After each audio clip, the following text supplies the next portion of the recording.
Role. हाय दोस्तों, how are you. आप कैसे हैं आप सब। दोस्तों आज हम यहाँ पर आपके लिए लेकर के आए हैं अफोर्डेबल हाउसिंग पॉलिसी से जुड़े कुछ प्रश्नों के जवाब। जैसे कि लोगों का ज़्यादातर प्रश्न रहता है प्रायोरिटी के चलते कि हम प्रायोरिटी 1 में आते हैं, 2 में आते हैं, 3 में आते हैं, 4 में आते हैं। तो दोस्तों आज हम ये चारों प्रायोरिटी के बारे में बात करेंगे कि कौन कौन से लोग किस किस प्रायोरिटी में आते हैं। तो दोस्तों शुरू करते हैं आज का वीडियो। शुरू करने से पहले दोस्तों सब्सक्राइब ज़रूर करना, वीडियो को लाइक ज़रूर करना, वीडियो को अगर आपको अच्छा लगे तो दोस्तों पहले बात करते हैं हम अफोर्डेबल पॉलिसी ये कब आई।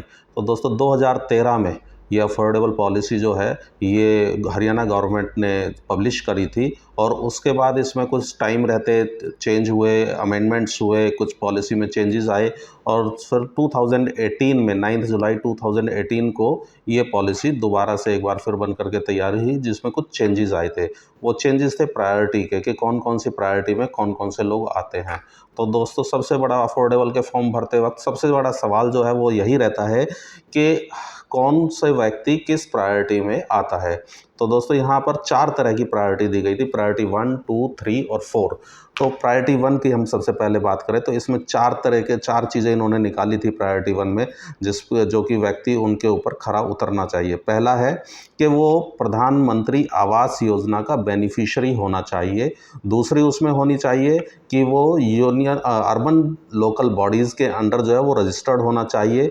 तीसरा उसमें होना चाहिए कि वो उस व्यक्ति के नाम पर या उसकी वाइफ के नाम पर या बच्चों के नाम पर, अगर बच्चे 18 साल से बड़े हैं तो। अगर बच्चे 18 साल या उससे छोटे हैं तो वाइफ या हस्बैंड के नाम पर हरियाणा के किसी आपकी कॉलोनी में, लिस्टेड कॉलोनी में या हुड्डा में या आपका किसी भी आपका सोसाइटी फ्लैट में या अर्बन टेरिटरी ऑफ चंडीगढ़ और एक एनसीटी ऑफ दिल्ली, याद रखना मैं एनसीटी बोल रहा हूँ, एनसीआर नहीं, एनसीटी ऑफ दिल्ली में उनके नाम पर कोई भी प्रॉपर्टी नहीं होनी चाहिए।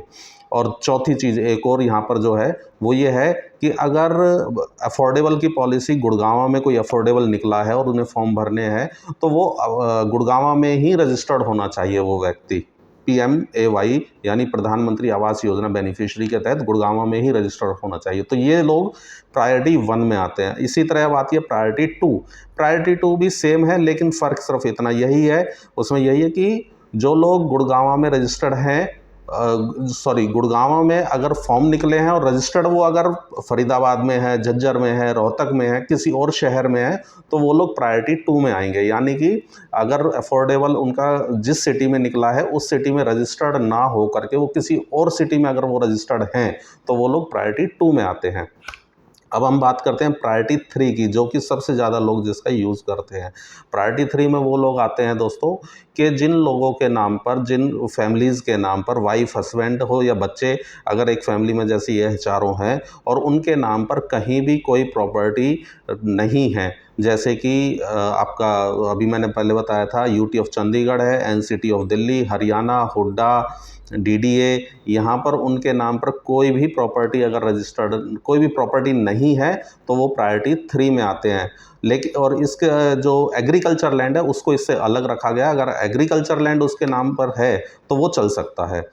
और चौथी प्रायोरिटी 4 में वो लोग आते हैं दोस्तों जिनके नाम पर कहीं भी कोई भी प्रॉपर्टी रजिस्टर्ड है, यानी कि वो किसी भी प्रॉपर्टी के अगर मालिक हैं, चाहे वो यूटी में ऑफ चंडीगढ़ हो, चाहे एनसीटी ऑफ दिल्ली हो, चाहे हरियाणा हो, हुड्डा हो, सोसाइटी हो, अगर उनके नाम पे कोई भी प्रॉपर्टी है तो वो लोग प्रायोरिटी 4 में आएंगे। इसके अलावा इन शहरों के अलावा, इन हरियाणा, चंडीगढ़ और एनसीटी ऑफ दिल्ली के अलावा अगर उनका कहीं भी और अगर उनके पास प्रॉपर्टी है तो वो मैटर नहीं करती, वो उनके नाम पर हो सकती है।